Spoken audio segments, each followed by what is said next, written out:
In the summer of 1989, Thomas William Barrett stood in a Connecticut courtroom as the judge pronounced the words that would steal half his life: guilty of first-degree murder. His wife, Katherine, had vanished during a bitter custody dispute, leaving behind only traces of blood in their garage and a hastily packed suitcase. The prosecution painted him as a violent man who couldn't accept losing control. 25 years later, Barrett walked out of Cheshire Correctional Institution with gray hair, arthritic hands, and a world that had moved on without him. He took a job stocking shelves at a hardware store in Hartford, keeping his past hidden, rebuilding quietly. Then, on a rainy October morning in 2024, 10 years after his release, he saw her. Katherine stood outside a coffee shop in Providence, holding the hands of two identical boys, very much alive. Chapter 1. The Perfect Storm of Suspicion. The last time anyone saw Katherine Barrett alive, according to the official record, was May 15, 1989. She had been at the grocery store, buying milk and cereal, paying with exact change as she always did. The cashier remembered her because Katherine had seemed nervous, constantly glancing over her shoulder, fumbling with her wallet. By the next morning, she had vanished from their modest colonial home in Brookfield, Connecticut, leaving behind a marriage in ruins and a 7-year-old daughter who would grow up without either parent. Thomas Barrett discovered his wife missing when he returned from his overnight shift at the Danbury Postal Facility. The house felt wrong immediately. Katherine's coffee mug sat untouched on the kitchen counter, still full, a film of cream congealing on the surface. Her car remained in the driveway, keys hanging on the hook by the door. Most unsettling was their daughter Emma's confusion when Thomas found her eating dry cereal from the box, still in her pajamas at noon, telling him Mommy never came to wake her up for school. The marriage had been disintegrating for 2 years. Court documents would later paint a picture of escalating tensions that began with arguments over money and grew into something darker. Katherine had filed for divorce 3 months earlier, seeking full custody of Emma. She had told her lawyer that Thomas had become increasingly controlling, monitoring her spending, questioning her whereabouts, following her to work. Thomas countered that Katherine had been acting erratically, disappearing for hours without explanation, withdrawing large sums from their joint account, making mysterious phone calls that ended abruptly when he entered the room. The police arrived within an hour of Thomas's call. Detective Robert Manning, a 20-year veteran with sharp eyes and a methodical approach, immediately noticed what would become the prosecution's cornerstone. In the garage, near the workbench where Thomas kept his tools, investigators discovered blood spatter on the concrete floor. Not much, but enough. The pattern suggested blunt force trauma. Laboratory analysis confirmed it matched Katherine's blood type, though DNA testing was still primitive in 1989. The investigation moved with devastating efficiency. Neighbors reported hearing raised voices from the Barrett house the night Katherine disappeared. Margaret Shunn, who lived across the street, told police she had seen Thomas loading something heavy into his truck around midnight, though she admitted she couldn't see clearly in the darkness. Another neighbor mentioned that Thomas had been burning something in his backyard barrel the following morning, unusual for May, when most people had stopped using their burn barrels months earlier. The suitcase became another piece of the puzzle. Katherine's sister identified it as missing from the bedroom closet, along with some of Katherine's clothing and jewelry. To investigators, this suggested Thomas had staged a scene to make it appear Katherine had left voluntarily. Why pack a suitcase, but leave your car? Why take clothes, but abandon your child without a word? The questions had only one answer in Detective Manning's mind. Most damaging was Thomas's own behavior during questioning. He appeared nervous, contradicting himself about minor details, unable to account for his exact movements after leaving work. He had taken a longer route home, he said, stopping for gas at a station that had no record of the transaction. When pressed about the blood in the garage, he suggested Katherine might have cut herself days earlier while helping him with a project, but he couldn't remember which project or when exactly it had occurred. The walls closed in rapidly. Within a week, Thomas Barrett was arrested for the murder of his wife. The lack of a body was unusual, but not unprecedented. The district attorney, facing re-election and pressure to solve what had become a high-profile case, pressed forward with confidence. They had blood, suspicious behavior, a history of marital discord, and a defendant who couldn't provide a solid alibi. In the court of public opinion, Thomas Barrett was guilty long before his trial began. Chapter 2. When Justice Becomes Injustice. The trial of Thomas William Barrett began on a humid September morning in 1990. The Waterbury Superior Courthouse, with its limestone columns and worn marble steps, had witnessed countless proceedings, but few attracted the crowds that gathered for this case.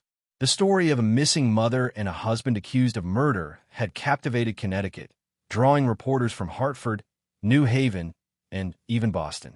In the gallery sat Katherine's family, their faces etched with grief and rage, while Thomas's elderly parents occupied the opposite side, their disbelief evident in every glance toward their son.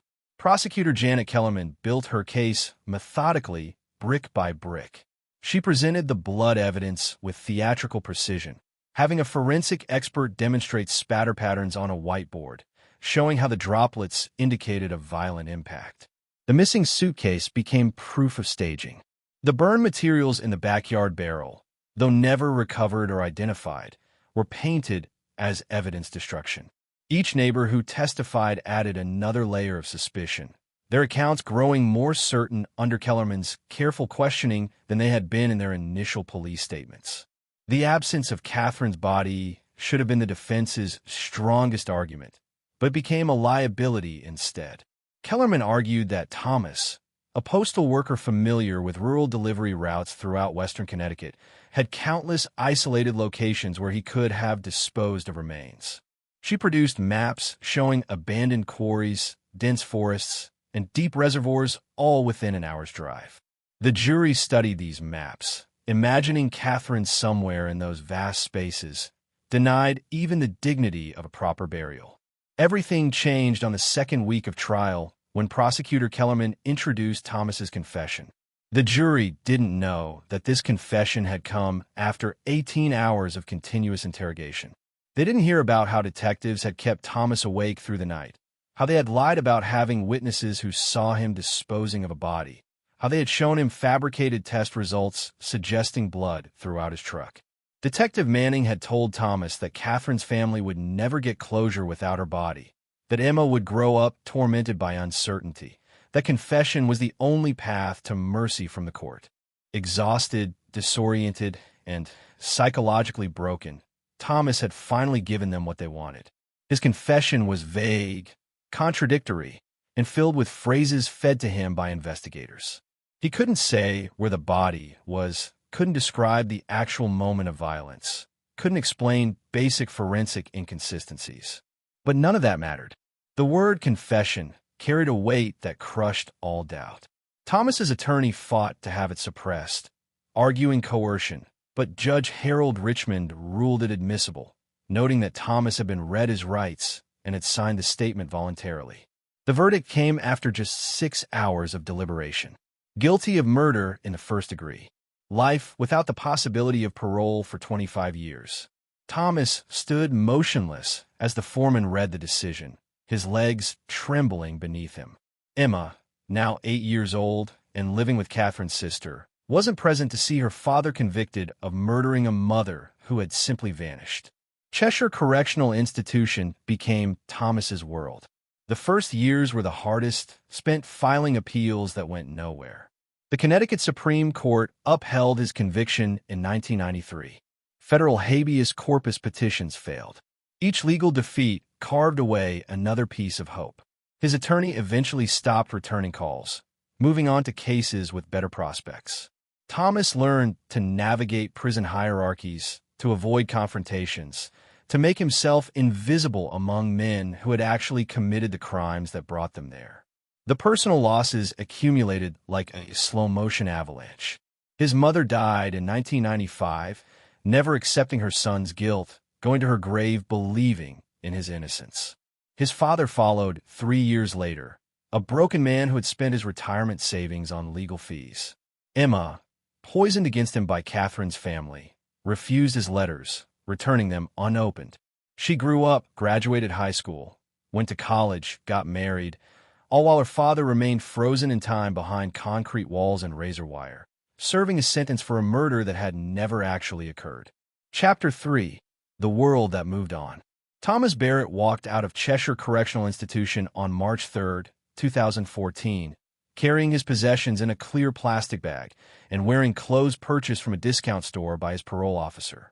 The suit he had worn to trial had long since rotted in storage. At 61 years old, with silver hair and hands that trembled from early-stage arthritis, he emerged into a world that bore little resemblance to the one he had left behind in 1989. The first shock came at the halfway house in Hartford. Everyone carried small computers in their pockets, constantly staring at glowing screens, typing with their thumbs.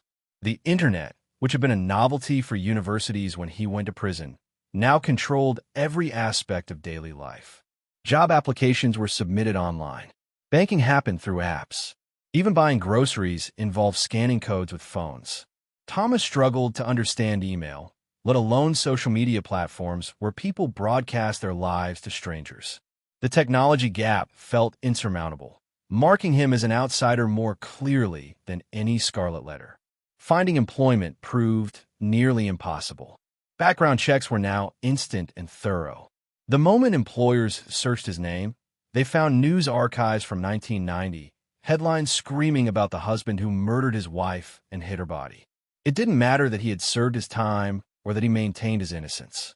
The internet preserved everything in permanent amber, making redemption a concept that existed only in theory. After 47 rejections, he finally found work at Brennan's Hardware, a family-owned store where the elderly owner, Carl Brennan, believed in second chances and didn't trust computers enough to run background checks.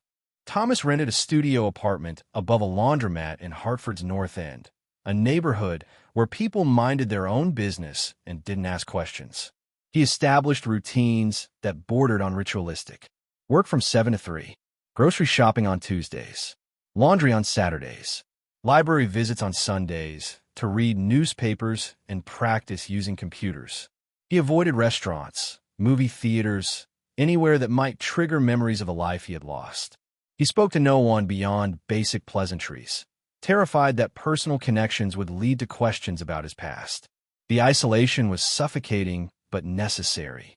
He had tried once to reconnect with Emma, now 32 with children of her own. She had responded with a restraining order. Katherine's family had thoroughly convinced her that Thomas was a monster who had destroyed their family. The legal document arrived with photos of Emma's children, his grandchildren he would never know, attached as evidence of why he needed to stay away. The message was clear. He was dead to them, a ghost who should remain buried. 10 years passed in this careful existence. Thomas became a fixture at the hardware store, known to regulars as the quiet man who could fix anything and never complained. He had saved enough money to buy a used Honda Civic, paying cash to avoid credit checks. His arthritis worsened, but he avoided doctors, fearful of questions about his medical history. He lived like a man in witness protection, except he was hiding from his own past rather than external threats. October 21st, 2024, started like any other morning. Thomas had driven to Providence to visit a specialty tool supplier for the hardware store, a task Carl trusted him with despite it being outside his parole restrictions. He parked near Federal Hill and walked toward the supplier's warehouse when he decided to grab coffee first. The rain had started, a cold drizzle that made his joints ache. He ducked under the awning of a cafe to check the address on his phone, still awkward with the device after years of practice. That's when he saw her. Katherine stood 20 feet away, holding the hands of two boys who looked about 10 years old. Identical twins with their distinctive red hair and pale complexion. She was older, of course, with lines around her eyes and gray streaking through hair she had dyed blonde. But the way she tilted her head when speaking, the nervous habit of touching her ear when thinking, the slight hunch of her shoulders against the rain, everything screamed Katherine.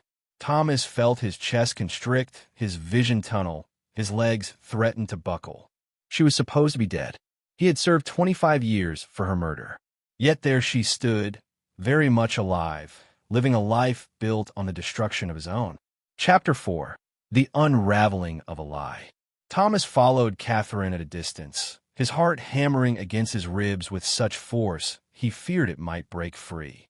She walked with the casual confidence of someone who had never spent a night wondering if they would survive until morning in prison.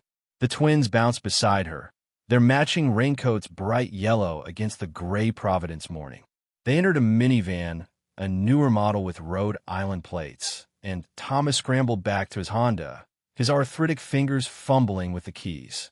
The drive led to a suburban neighborhood in Warwick, tree-lined streets with colonial homes that reminded him painfully of their old life in Brookfield. Katherine pulled into the driveway of a white two-story house with green shutters and a basketball hoop over the garage.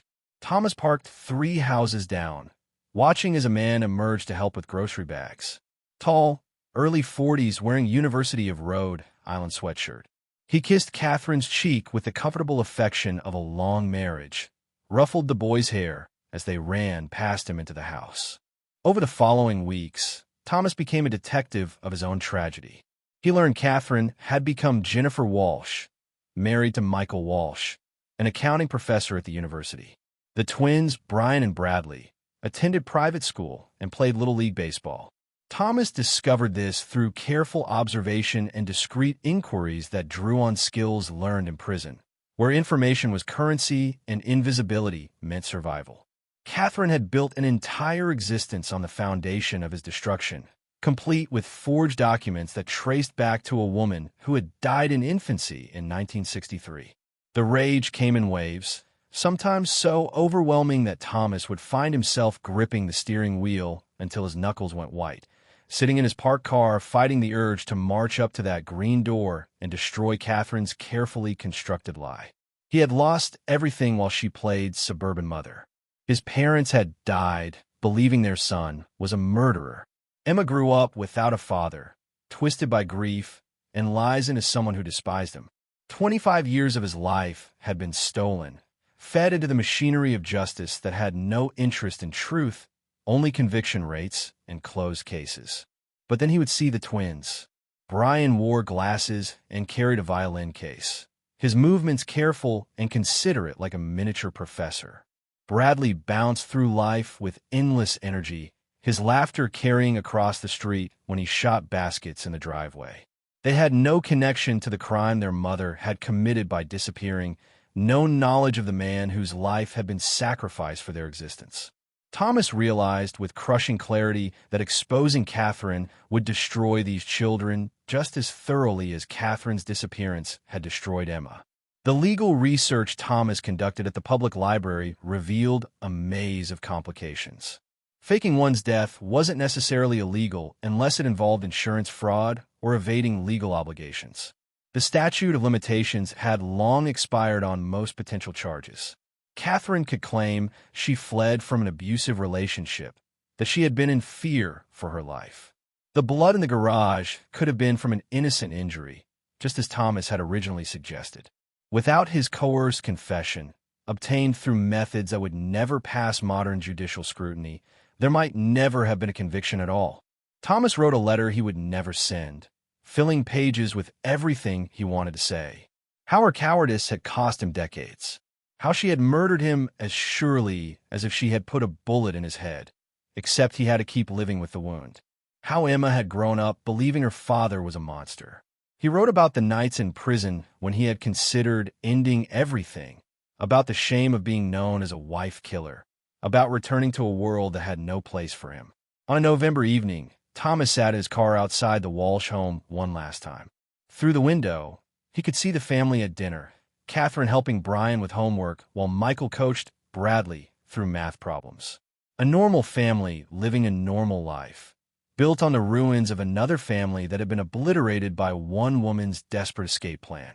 Thomas could destroy it all with a single phone call to the media, unleash a storm that would consume them all.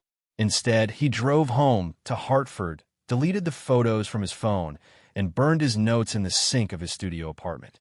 Some prisons were made of concrete and steel, others of rage and bitterness.